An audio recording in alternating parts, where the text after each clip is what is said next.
Welcome back to Glam Essence. In today's video, I will be showing you how I made this ruched draped gown with slit and then with a cowl neckline. So guys, if this is what you'll be interested to watch, just do well to stay tuned to this channel, and please do not forget to support me by subscribing to my channel if this is your first time of stopping by here.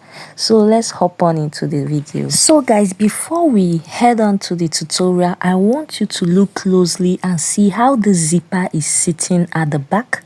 It is so straight, there is no lump, there is no bulging. So this is exactly what I will be showing you in this video. Just to make sure to watch this video till the end and follow the steps I'll be following also. So guys, at this point I have to pin up the pattern paper after cutting it. Remember in our first video before this. So at this point I will have to add ½ inch at the shoulder and then ½ inch at the armhole, and then also I'll not add any inch at the side because I have already added it on the pattern paper. The next thing I will do right now is to go ahead to notch where my shoulder will be starting. That's the starting point for my shoulder, and that is what I just did. And then the next thing again I will do now is to go ahead to notch that area, so I will know exactly where my dart intake is positioned. So you can see I'm notching it.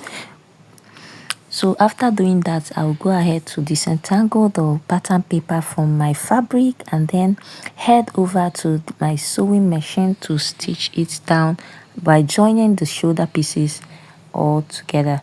So you can see guys, if you watch the first tutorial, you see that while placing my pattern paper to cut out my cowl neckline, that I placed and got the facing as well, and you can see how it is looking already.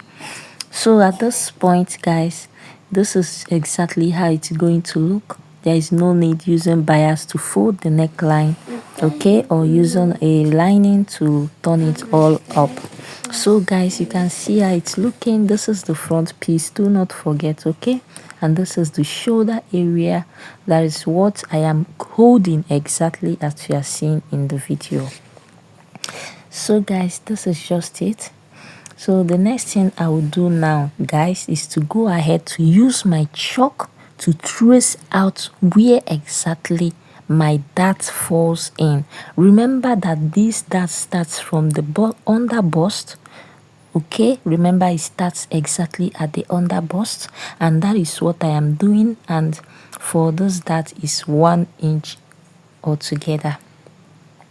So this is the back piece. Do not forget that we removed the zipper bulge in our first video, so you can see how my zipper was sitting so pretty at my back. So please do well to do the same thing, follow the steps that I followed, and then also eliminate it just the same way I used in doing this. So guys, you can see, and I have already added the zipper allowance on the pattern paper before cutting it.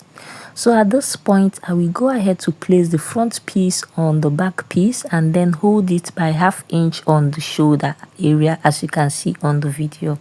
And then for the back neckline, I used my bias in piping it in. That is, I used my bias in giving it a finishing touch. So guys, this is it. This is the pieces, okay. So I've already gone ahead to stitch down my dart pieces, and then the next thing I will do now is for my back area, I will go ahead to join the back upper piece to the down piece of my back, and that is what I'm doing. I've already added my joining allowance of ½ inch, so I'll go ahead to hold it down with my pins and take it to the sewing machine. And then for the front also, you can for the front also guys, I will go ahead to also join the upper piece to the skirt piece. You can see my own slit is at the left side of my dress, as you can see on the video.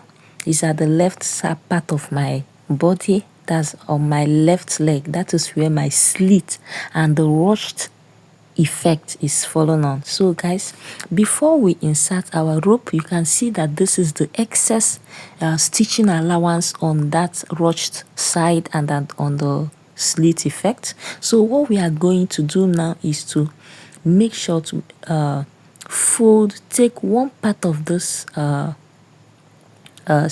stitching allowance. Remember, my stitching allowance at this front piece was 1 inch, not ½ inch, and that is why we have enough to be able to fold in to also enable us insert our rope for the ruch effect.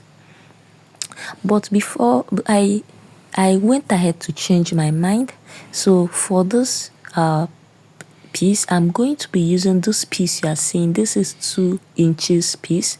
I am going to be using it to place and then close this my stitched area, so it will give me a very perfect and finished look, guys. And that is what I will be doing here on this video. So follow me and see how I stitched it. So I've already stitched one part of this piece. As you can see on this video, I've already stitched one part of it.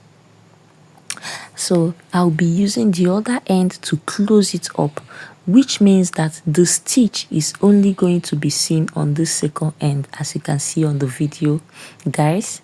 So you can see how it's looking already. So at this point, after stitching it, I have like 1.5 width. So before we head over to finish the front area, this is the back piece, guys. I've already inserted my zipper. The zipper I used for this dress is an invisible zip, guys, and I actually sewed it with my manual sewing machine. So I used an invisible zipper, you can see.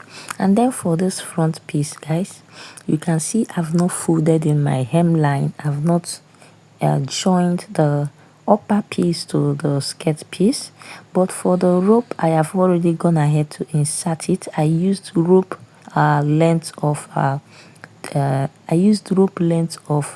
13 inches. Remember that this our slit is very short. So the next thing I will do now is to join my upper piece to the skirt piece.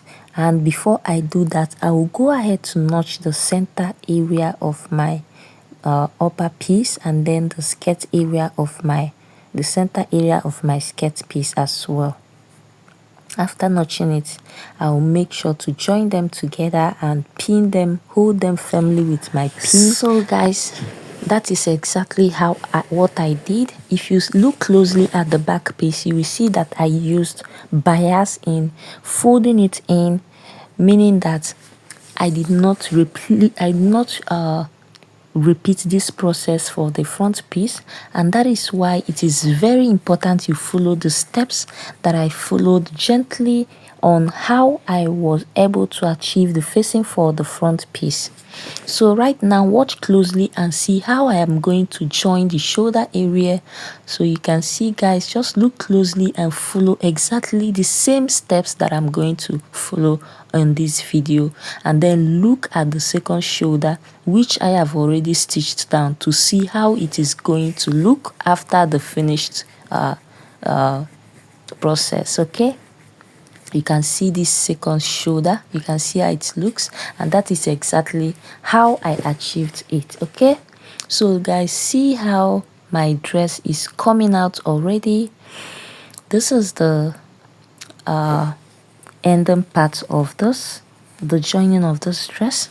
So what I am doing now is to hold it down firmly with my pin, because at this point I am going to be stitching it down to give me the perfect shape that I need for my gown. And then at the hem area, I will go ahead to fold in my hemline by 1 inch. That is, I'll fold it in by half and then fold it in by half again. So guys, I've already gone ahead to insert the sleeve, and this is how it is looking, guys. You can see how this gown is coming out so beautiful. Look at the sleeve. It is just a simple short sleeve with ruffles at the back, at the end. And then for the hem, okay, for the hem of this dress, I'll be adding ruffles at the hem, guys. Sorry, I did not fold the hem before adding this. So I'll be adding ruffles. This is the ruffle. I don't know exactly the measurement that I cut out, but the width for this ruffle is actually 3 inches. 3 inches. Then I added extra half inch. So by the time I joined it, this was how it came out.